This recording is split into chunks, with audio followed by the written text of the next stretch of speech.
North Texas Congressman Roger Williams, Chair of the Small Business Committee. Thank you so much. We appreciate it. Thank you, Jack. So let's talk presidential politics. How concerned are you that the Democrats are now energized and what that might mean for Republicans, the Trump-Vance ticket going forward? Well, I mean, they are energized because frankly, did a coup on their president and got Kamala Harris as their nominee. So they've got a little energy there. But you expect both parties to have energy. It's a presidential cycle. It's maybe the most important election of our lifetime. Two different visions on where we want to take our country. So, the Democrats are going to have their bump. We've had ours, and I think we come out of Labor Day dead even. I mean, anybody that thinks it's going to be a landslide from one or the other is not correct. It's going to be very, very close. And between Labor Day and November 5th, it's going to be a sprint, and both parties are going to have to get their message out on how to fix this country. And so, what message do you think the Trump-Vance ticket should be very focused on because this race is so close?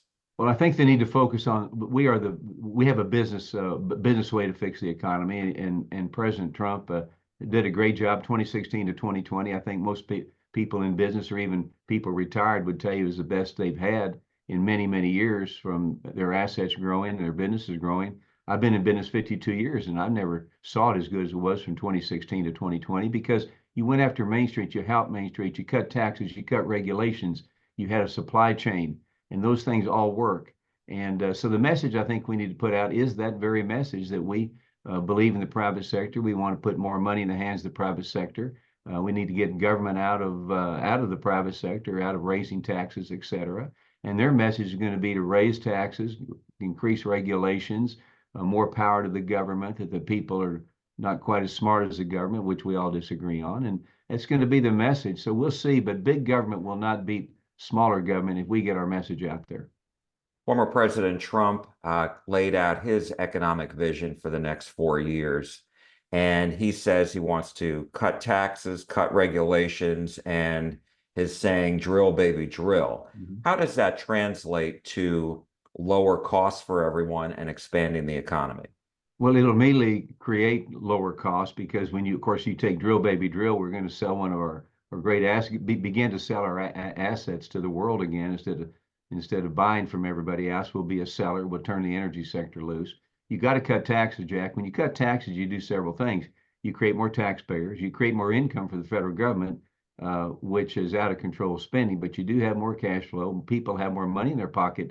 And whether it be big business, small business, or retired people, in America, when people have extra money, most of the time they spend it, they don't save it. It will allow businesses to expand 100% depreciation on equipment, for example, that Trump brought in was a sizable thing for business to be able to make more money and hire more people.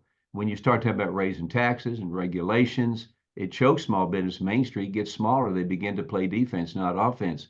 And one of the things we can do is cut regulations. Since Biden came on board and Harris, we've had $1.73 trillion in regulations put on Main Street America that they can't deal with, and they've had to hire almost 300 million man hours to comply to the regulations. We've got to cut those regulations back because at the end of the day, the consumer is affected because businesses will get smaller rather than large. So it's all about the size. Do you want government running your life, or you want to run your own life and let government defend the borders, help us with infrastructure, collect our taxes, and get out of the way? I think that's the winning message. That's my message, and that's President Trump's message. Former President Trump has said he wants to reduce taxes or eliminate taxes on tips. He even brought up eliminating taxes on Social Security. And I'm just wondering, even though we did see revenues increase during his years as president to the government, tax revenues, at some point we also saw the debt increase. And so I'm wondering, in your opinion, do you think that if the taxes are cut, the federal spending also need to be cut? No question, because if we cut taxes, you create more cash flow. And with the Trump tax cuts, we've created more cash flow coming through America than ever before, more cash flow. At the same time, our expenses are out of control. And so, in the perfect world, a business would increase their cash and cut their expenses, creates margin, creates profits. But the federal government, about 80% of what we spend now is mandatory spending that is the fault of everybody. And so all you can deal with in cutting is 20%. So it really never catches up. But you can't raise taxes and cut income, then the difference gets even further. So cutting taxes increases cash flow, increases jobs, and just lets the free enterprise system work. And cutting expenses is a whole nother conversation we have to have. It has to be done because right now our debt's what, about 36 trillion, and we're paying high interest on it. Every time the Fed raises interest rates, we raise it on ourselves. So if we're not careful, our debt, just interest alone, will probably be what our GDP is, and that's a real problem. But you have to be able to cut real expenses, but we're not doing it. And if you're not going to do that, create cash flow to lower to improve on the deficit. The other thing that the former president has said is that he wants to increase tariffs on all goods that are made outside the United States. And Texas is a big trade state. And I'm wondering, wouldn't that hurt Texas?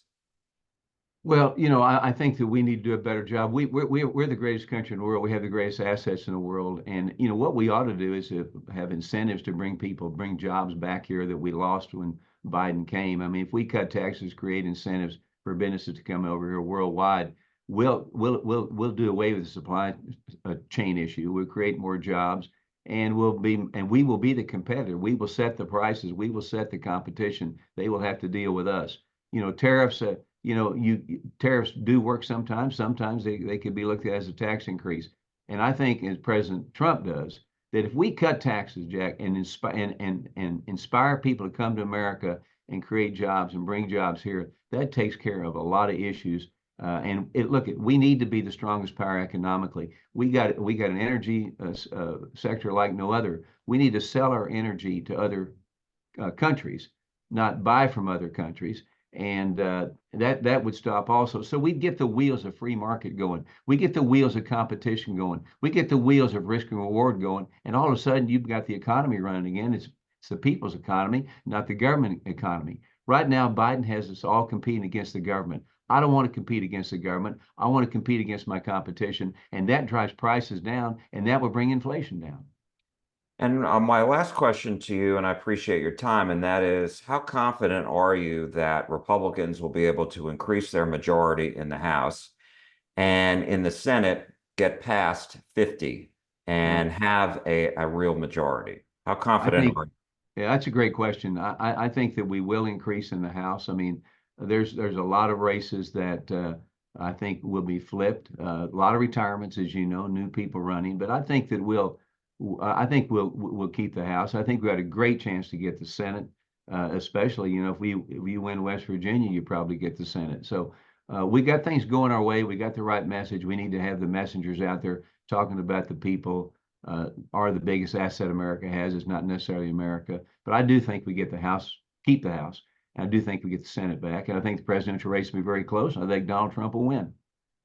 North Texas Congressman Roger Williams, Chair of the Small Business Committee. Thank you so much. Good to Thank see you, you. Jack.